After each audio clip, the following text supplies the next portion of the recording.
had a motion before us that we should refer the entirety of the saga to our ethics, code of conduct, and public petitions to revert back to us. But let me just read this for the record.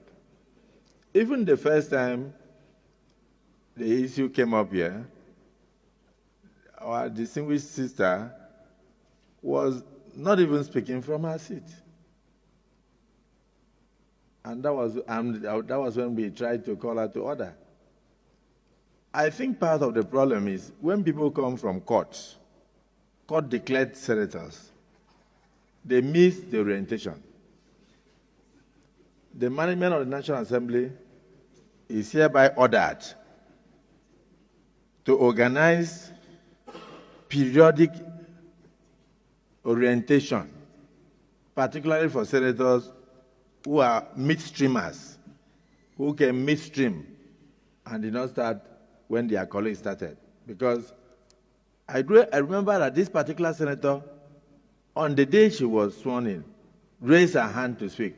I was scared, but I had to recognize her because I was saying, you just gave her the rule book. Part of what we give to you when you are sworn in is a standing order of the Senate. So I said, has she even opened the rule book to know what she's going to say? But she made the contribution on that day. I think 2 days later, she brought a motion. There's nothing wrong in being vibrant, but there's a lot wrong when you don't know anything about the procedure. You can't be a Reverend Father and go and start the church service with communion. You must lay foundation. So let me refer you to section 66 of our rule book. Section 66, subsection 1. It says, the President of the Senate or the chairman, maybe while sitting as chairman of committee of the whole, after having called the attention of the Senate or of the committee to the conduct of a senator who persists in irrelevance or tedious repetition, either of his own arguments or of the argument used by other senators in debate, may direct him to discontinue his speech. So even when you are talking, the Senate President has a right to ask you to discontinue your speech.